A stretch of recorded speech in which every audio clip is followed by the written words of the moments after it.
Sam and Martin. Do you want to introduce yourselves? People will gradually get an understanding that you're not maybe from the UK. But do you want to enlighten us a little bit? You go first. I'm Martin. Okay, I originally came here from South Africa 19 years ago. I work for BT, and what else was I supposed to say in this thing? I don't know. And that's it, yeah. So, if he's Martin, I'm Sam. So yeah, I've been here 20 years now. I planned to come for 6 months. So it's been a very, very long 6 months. But that was my plan, just to come and have a look around and see what the UK was all about. And I stayed. And my mum and stepdad followed soon after. And my dad followed soon after that. So my whole immediate family is here now. In the UK. I love it. They're also all originally English.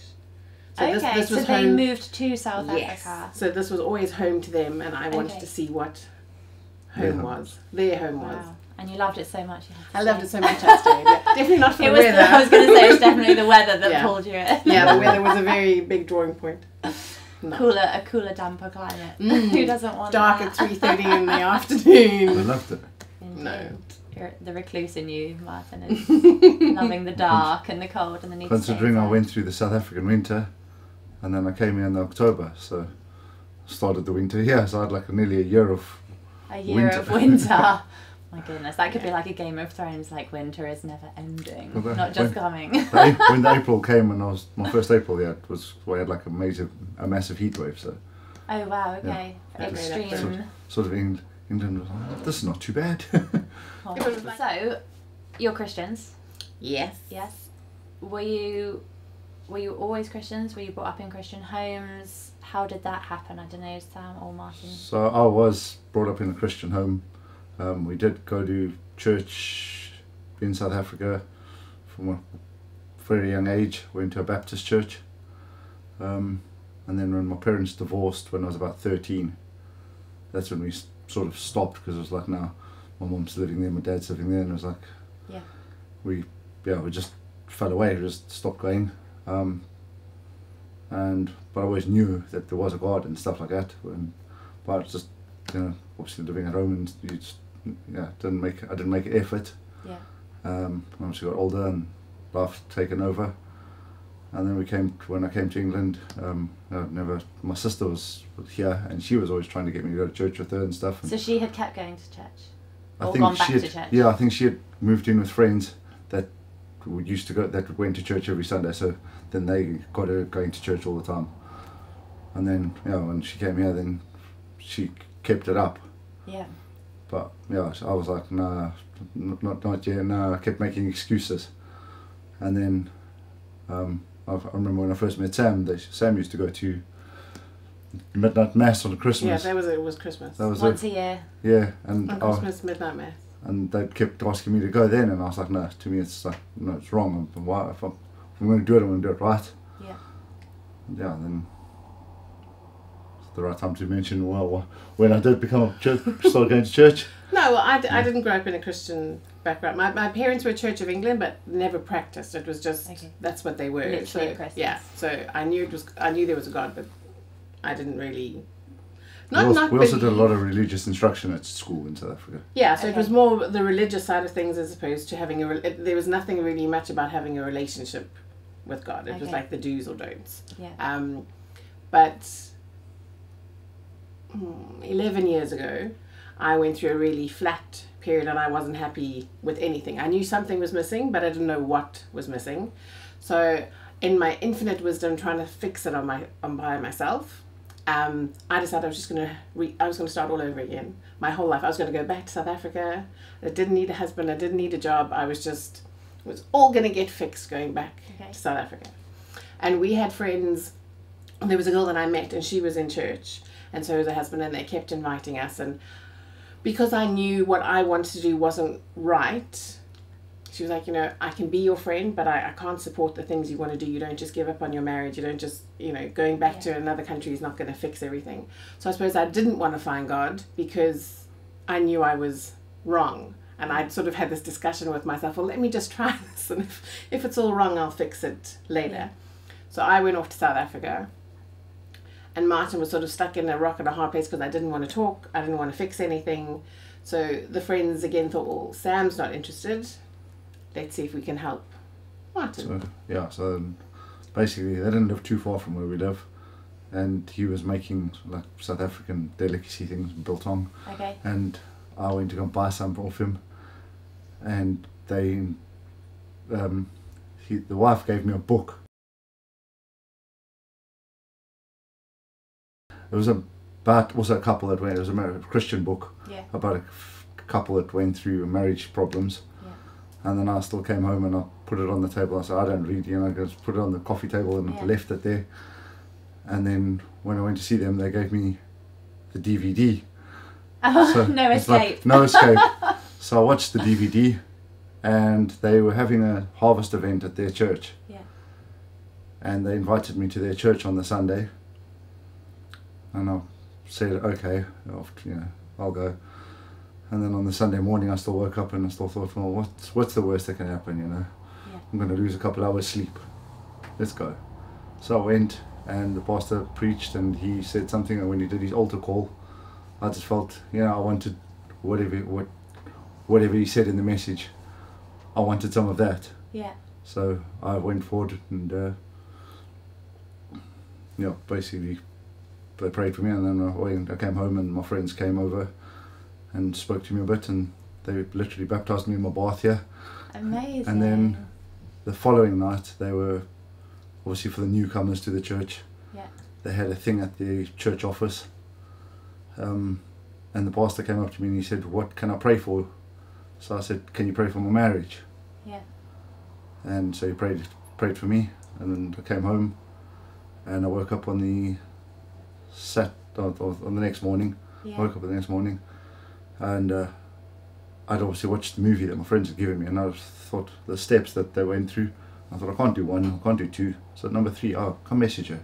Yeah. So I sent Sam a message, and she told me, and she said she'll be at her friends to that night. So I phoned her friends, and we spoke for 2 hours on the phone. Wow. And I told her what had gone on in my life in that week. Yeah. And she said, she could already hear that I'd changed. I was a different person. Yeah. And whatever she had gone to South Africa for she wasn't happy with it. No, it didn't go according to plan because No. I was in La La Land. So actually when he messaged me, I was sitting at an airport in tears. Okay. I didn't know. And he was like, "How are you feeling?" I'm like, "Well, if you really want to know, absolutely lousy. I'm sitting at the airport." And he's like, "Well, it's fine. What you were looking for wasn't there. So come home and see if it's here." And I'm like, "I don't know," because I thought I was going to sort it all out myself. And then he was telling me about going to church, and I'm like, Martin's never gone to church that I know of now. Now what am I, because now I feel condemned about things I've done, and now I've got to go home, and now he's born again, and now how is this all going to work? So he said to me, because when I got home, I said, let's just, you might take one look at me and decide you don't want to be with me. That wasn't the case. He's like, well, just come to church with me on Sunday.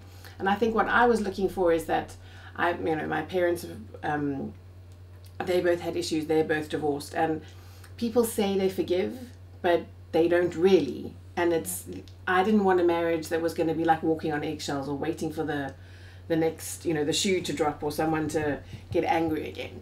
So when we went for the service, I remember saying to God, well, so, because I think they must have mentioned something about forgiveness, and I'm like, but I want real forgiveness. I want to be forgiven. I don't want it to be an ongoing issue. And they did the altar call, and I went up, and I was crying my eyes out. And I remember feeling like someone was touching me, and they were trying to give me a tissue because I was crying. And I'm like, I'm trying to have a moment of God. Why are you giving me a tissue? And then the pastor was trying to pray for me, but I had my eyes closed because I was crying. And I'm like, again, dude, what do you owe? And Martin's like, just relax. They're just trying to pray for you. You can, you're allowed to cry. And then when I got baptized, I hadn't been wearing my ring. Yeah. And I gave my ring to Martin, and so when I got baptized, Martin put my ring in the water, and he gave me back my wedding ring. Wow. So for me, what I love with God and the difference it's made is that we have real forgiveness. Yeah. And it's 11 years ago, and I think we've had one argument about it in 11 years. One big blow. And that was 6 months afterwards, so it was still new. Yeah.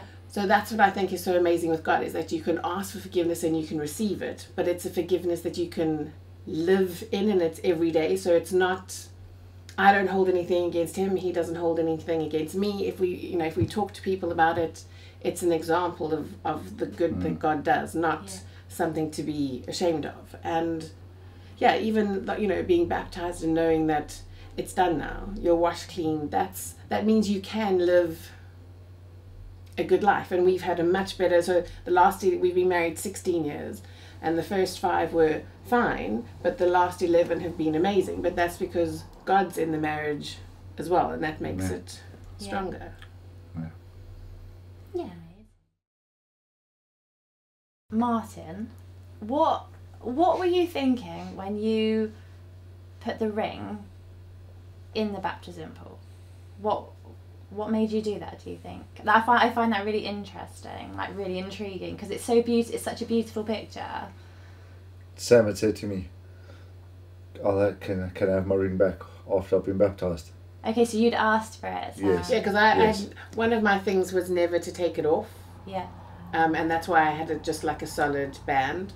Yeah. And I had taken it off.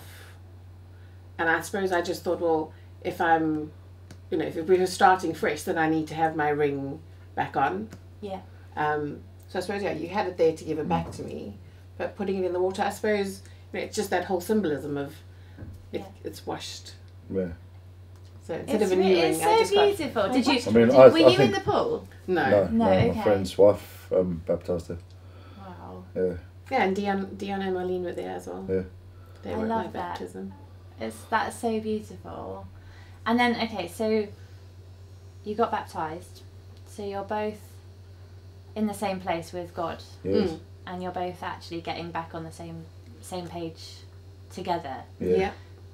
Going forward, was it hard in those first few weeks, months that you did decide to go forward together, or was it literally that something had happened and you I don't think it was it? I think God smoothed it out for us. It was just easy. It was, I don't know, there wasn't, we just sort of gelled quite quickly, didn't we?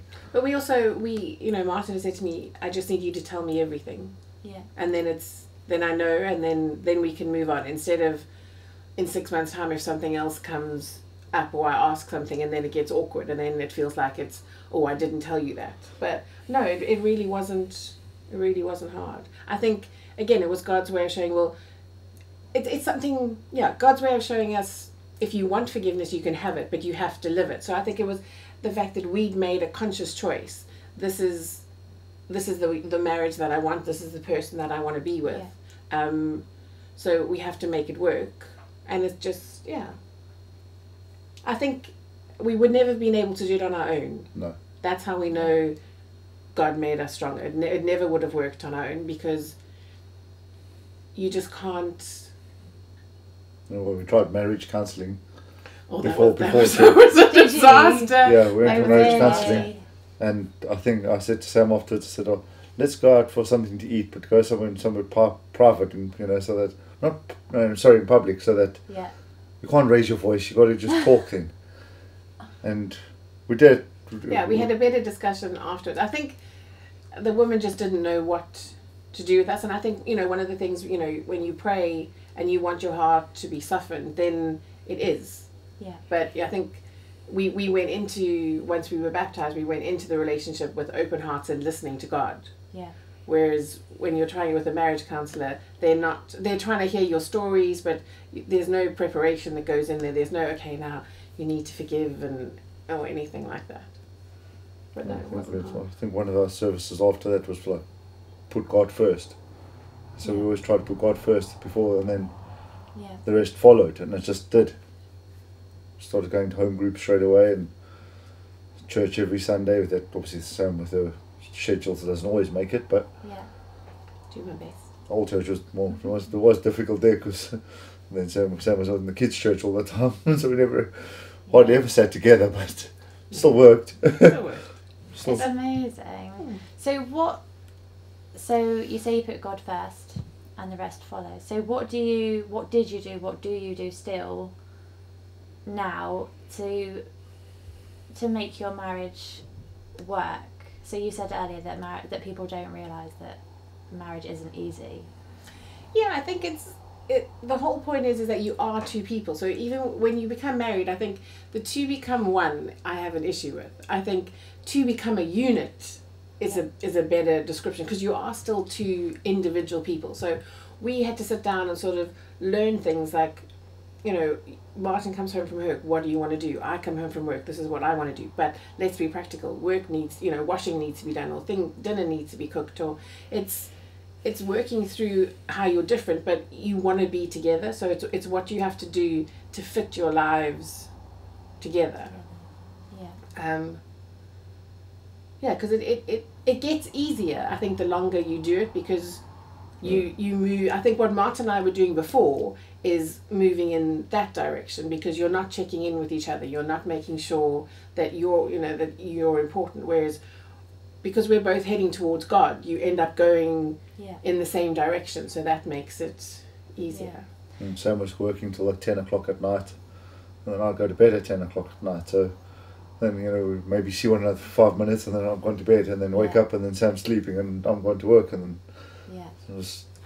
just ships in the wind, is it, or something? Ships in the night. Ships in the night. There you go. But you have to put the effort in. It's the same as, you know, with your Bible studying, or if you don't put the effort in, you don't get anything out. So if you don't put into your marriage, you're not going to get. So I think our biggest thing is communication from our side. Yeah. Yeah. Oh, I love it. So communication with each other, and then do you pray together? Not enough, but we always feel better when we do. Yeah. Yeah. Does it take one of you to initiate that, or do you wait until you get to a point where you're like, no, we need to do this, or is one of you more on it? You can be honest. Probably. Yeah,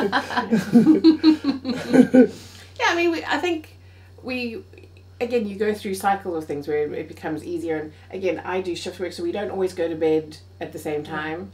We don't always even eat at the same time. So we pray before we eat. And that's always sometimes easier to have a longer prayer before you eat, because at least you're together. As long as you don't mind the cold. The food cold, going slightly cold. cold. So not a 20 minute, not a 20 minute. Amen, Jesus. I want hot food. But no, I mean, we know how powerful prayer is, and we always know how much better we feel when we do it together, because we started doing it, I think it was with my brother and sister-in-law. They had said they had prayed for us, so then it was like, okay, well, they're praying for us, so now it's our turn to pray for them. And it's trying, because my sister-in-law is married to someone who's also born again, so it now runs, you know, better through the family. It's not wishy-washy in the family anymore. But then we know we need to pray together more. No, I'm not judging you. No one's perfect. No, I think like lockdown, things like that helped form better Well, you just had more schedules time. or something. Yeah, you can't escape. Right words. Can't escape each other, but because we had time together in the evenings. I'd come home early, and we'd get here and have time dinner would be together. waiting for him when he got home. Oh, wife points. Yeah, I know. I was a Serious stay-at-home wife wife, which I never wanted to be. When lockdown turned me to She stay-at-home had wife. me notice when she had to go back to work. But that was easy, because then again through the summer when you could now go for walks, because you know, walks during, and we meet up with people, and even with that I had walks with you, with Marlene. That also helped strengthen everybody's faith. And I think that was something we were a bit nervous about, because when we changed churches, we came for the Christmas 2009. Before lockdown? Yeah. Or as, 2019. So it was 2019, and then we literally came over in the January, and then the November we went into the March we went into lockdown, the end of March. So I had done the ladies' conference, and that made a big difference, and I wasn't sure if I should go or not. I was like, I'm not going to know anyone other than Marlene. And Martin's like, well, you won't get to know anyone unless you go. So that was, again, I prayed about that, because I was like, do I go? It's a lot of money. I haven't budgeted for it. And God's voice was like, yes, please go. It's here. I was like, okay, yes, sorry, I'm going. And I loved it. It was amazing. But that's one thing that's so great about River Church, is that it's people who care. So you can connect. Even if you didn't know anybody very well, you were always made to feel really welcome. So that made it easier to want to join and be part of everything Yeah, so God has a plan about everything. Was the right church then the older church, and this is the right church? No. For the moment. That's good. Martin, would you like to add anything to our review of the River Church and why it's the best church? I've already put it on Google. Did you do a Google? I also did a a Google review over it. Tim just laughed at me. Brilliant. But glad to know we're friendly and friendly and helpful or something. I got Friendly really, and helpful. There we go. That's goals, isn't it? Church goals. I'm short to the point. Yeah. No, but it is. You know, if, even people who've only just come once just remark on how the fact that, you know, everyone just gets... It's real. There's, you know, it doesn't matter if the screen's not on or if something's not plugged in, we just fix it. God's not sitting there with a scoreboard going, right, well, River Church fails this morning because that didn't work. It's like, as long as everyone's heart is in the right place, that's the most important thing. So at least he knows we all love him. We don't get it right. I do love him when I don't know the words to the song and I just carry on singing anything or miming. Just hum quietly and it'll be fine. Just don't rock the stage. Don't jump too hard. Yeah, don't jump. Just stand still and sing. It's all good. I love it. So Martin, you were saying before you were a Christian, but when Sam had decided she was going to go to South Africa, and she was talking to you, you said about praying. Yeah. Can you share that with us again? So literally that night I went to my bedroom and I just sat next to my bed, like I was taught when I was a child, just to sit next to the bed, and I just started talking to God and just prayed to Him and said, God, can you please make a way for me? You know, heal my marriage, do whatever's got to happen. Yeah, if it's Your will, then whatever happens. And I think that's when He made open doors for me. What do you think made you go to the bedroom and do that? That's an odd question, but it's really interesting. A couple of weeks ago we had just an instinct, I think. Just an instinct. Seriously, I think it was just an instinct. I just thought, it's amazing. What have I always done when I was a kid and something was not right? Yeah. So I just think all of a sudden God must have just told me, come talk to me.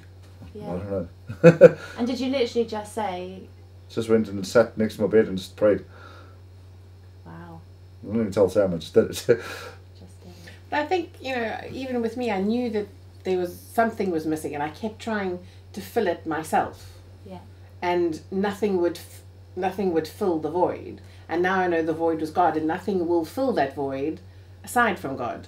Yeah. And it's I don't know, it's strange because I remember when I was listening, I was like, they're going to ask me to go up and do I want to go up? And it's like, but you know something's missing and everything else you've tried hasn't worked. So why can't you, if you were willing to try all of those things, why won't you try this? Yeah. And I did, and yeah, that was... What's the worst that can happen? Indeed. And look at you now. I know, it's the best thing that happened. Amazing. Amen. The last thing then, is there anything that you think is a piece of advice or a tip or I don't know, something that you would say for if there are people who are either struggling in their marriage or unsure about God in their marriage? Maybe they have a partner who doesn't follow God, and they do. Maybe they're just finding it difficult in every day. Do you have something that you... Prayer.